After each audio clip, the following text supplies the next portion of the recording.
वंदे मातरम वंदे उत्कल जननी भारत माता की जय। वीडियो को शेष पर्यंत निहाती देखंतु।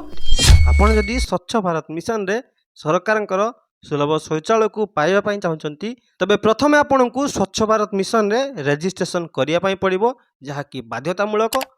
आपण कोनोसी एक ब्राउजर को जिवे आ सेठारे टाइप करिवे स्वच्छ भारत मिशन।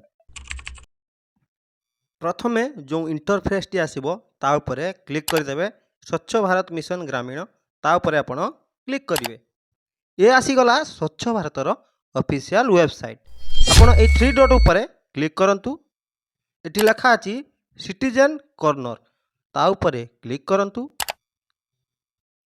पुणी आसी जिवो एप्लिकेशन फॉर्म फॉर IHHL, आ उपरे आपण क्लिक करंतु।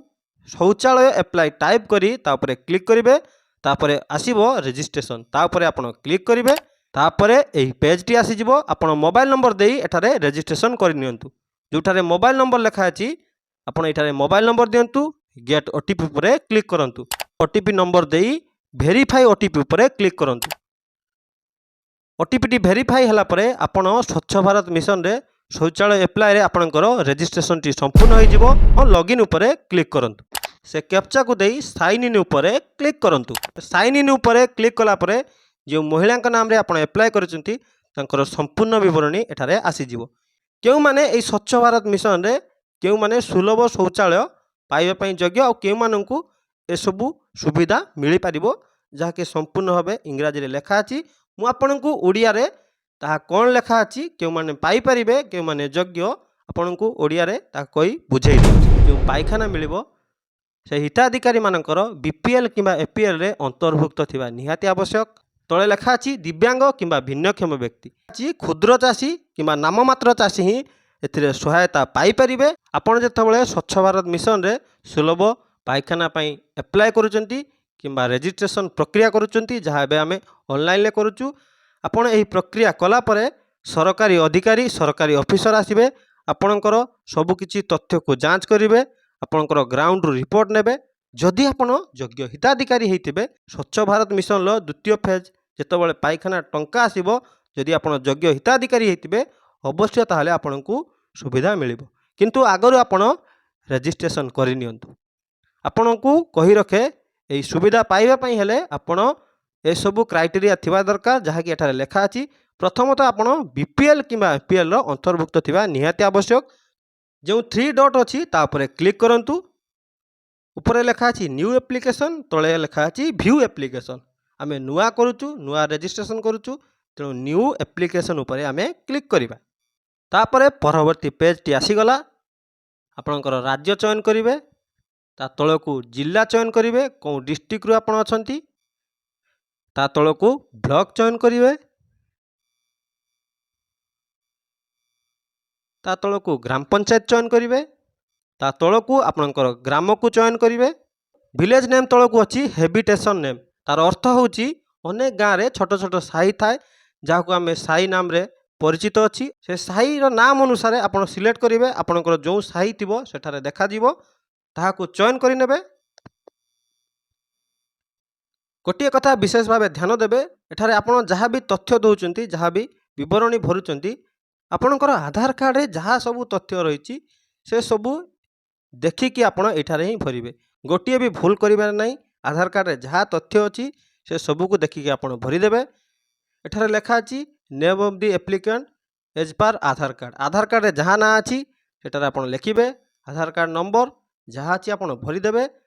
एठी टिक करि देबे, आ ऊपर टिक करि देबे वेरीफाई आधार नंबर, आधार को वेरीफाई कर देबे।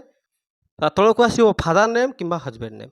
आधार कार्ड रे जहाँ अछि आपण ताहा लिखिबे। फादर नेम थिले फादर नाम लिखिबे, हस्बैंड नाम थिले स्वामी को नाम थिले स्वामी को नाम लिखिबे। तळकु आसी जेंडर, जेहेतु आपण महिला मानकर करचंती फीमेल को सिलेक्ट करिवे। तापर रहिला कैटेगरी, आपण एपीएल ना बीपीएल। आपणकर जदि एपीएल कैटेगरी अछि एपीएल को सिलेक्ट करिवे, जदि बीपीएल अछि बीपीएल को चयन करिवे। सब कैटेगरी आपणकर जाति कोन ताको चयन करिवे। जनरल ना एससी ना एसटी ना ओबीसी जहाँ भी अछि ताको चयन करि नेबे। ता तळकु लेखा अछि कार्ड टाइप, आधार कार्ड तथ्य दे आपण ए सब भरुचंती। कार्ड नंबर आपणकर बीपीएल किंबा एपीएल रे जो कार्ड नंबर थिबो ताको भरि देबे। ତଳକୁ ଅଛି ମୋବାଇଲ ନମ୍ବରକୁ ଭରିଦେବେ। ତଳକୁ ଅଛି ଇମେଲ୍ ଆଇଡି, ଯଦି ଇମେଲ୍ ଆଇଡି ଅଛି ଭରନ୍ତୁ, ତାହେଲେ ନହେଲେ ଛାଡ଼ି ଦିଅନ୍ତୁ। ତା ତଳକୁ ଅଛି ଆଡ୍ରେସ୍, ଆପଣଙ୍କର ସମ୍ପୂର୍ଣ୍ଣ ଆଡ୍ରେସ୍ କ'ଣ ରହିଛି ତାକୁ ଭରି ଦିଅନ୍ତୁ ଆଧାର କାର୍ଡ଼ ଅନୁସାରେ। ଗୋଟିଏ କଥା ବିଶେଷ ଭାବେ ଧ୍ୟାନ ଦେବେ, ଯାହା ବି ଷ୍ଟାର ମାର୍କ ଅଛି ସେସବୁ ମ୍ୟାଣ୍ଡେଟୋରୀ, ତାକୁ ନିହାତି ଭରିବେ। ତା ତଳେ ଆସିଗଲା ଆପଣଙ୍କର ବ୍ୟାଙ୍କର ଡିଟେଲ୍ସ, IFSC କୋଡ଼ ଯାହା ରହିଛି ତାକୁ ଭରି ଦିଅନ୍ତୁ। ଯେଉଁ ବ୍ୟାଙ୍କର ଆପଣ ତଥ୍ୟ ଦେବା ପାଇଁ ଚାହୁଁଛନ୍ତି ସେ ପାସବୁକ୍ରେ ଦେଖିବେ IFSC କୋଡ଼ ଥିବ, সেই IFSC କୋଡ଼କୁ ଭରିଦେବେ। ନାଓ ୟୋର IFSC କୋଡ଼ ଉପରେ କ୍ଲିକ୍ କଲା ପରେ ସମ୍ପୂର୍ଣ୍ଣ ବିବରଣୀ ଆସିଯିବ। ଆପଣଙ୍କର ବ୍ୟାଙ୍କ ନାମ କ'ଣ, କେଉଁ ବ୍ରାଞ୍ଚ ଅଛି, ଆଡ୍ରେସ୍ କ'ଣ, କେଉଁ ଷ୍ଟେଟ୍ରେ ଅଛି, ଆପଣଙ୍କ ବ୍ୟାଙ୍କର ଡିଷ୍ଟ୍ରିକ୍ଟ କ'ଣ, ସବୁ ବିବରଣୀ ଆସିଯିବ। ତା ତଳକୁ ଅଛି ଆକାଉଣ୍ଟ ନମ୍ବର, ଏଠାରେ ଆକାଉଣ୍ଟ ନମ୍ବର ଭରିଦେବେ। କନଫର୍ମେସନ୍ ଆକାଉଣ୍ଟ ନମ୍ବର, ପୁନଃ ଆଉ ଥରେ ସେହି ଆକାଉଣ୍ଟ ନମ୍ବରକୁ କନଫର୍ମ କରିଦେବେ। ତା ତଳକୁ ଆସିଯିବ ଚୁଜ୍ ଏ ଫାଇଲ୍। ଆପଣଙ୍କର ଏହି ପ୍ରକ୍ରିୟାରେ ସ୍ୱଚ୍ଛ ଭାରତ ମିଶନରେ ରେଜିଷ୍ଟ୍ରେସନ କରିବା ପାଇଁ ହେଲେ ଦୁଇଟି ଡକୁମେଣ୍ଟ ଆପଣଙ୍କର ଲାଗିବ।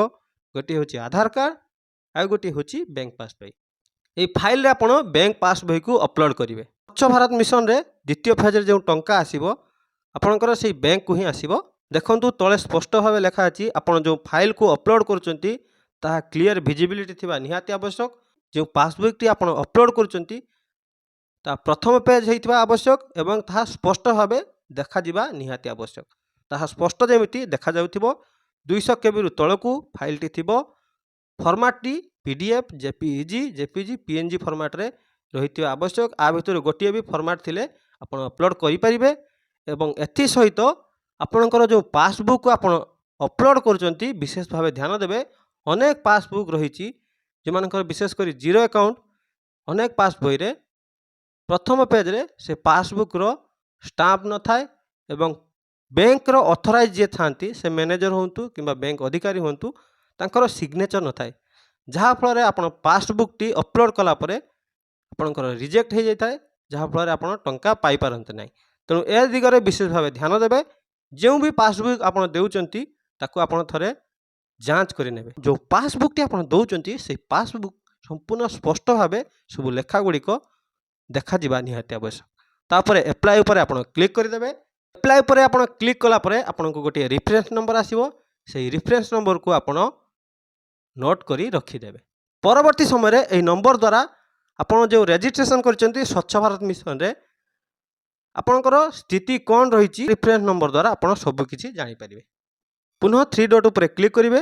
ତଳକୁ ଲେଖା ଅଛି ଭ୍ୟୁ ଆପ୍ଲିକେସନ୍, ଆ ଉପରେ କ୍ଲିକ୍ କରି ରିଫରେନ୍ସ ନମ୍ବର ଦ୍ୱାରା ଆପଣଙ୍କର ରେଜିଷ୍ଟ୍ରେସନର ସ୍ଥିତିକୁ ଆପଣ ଜାଣିପାରିବେ।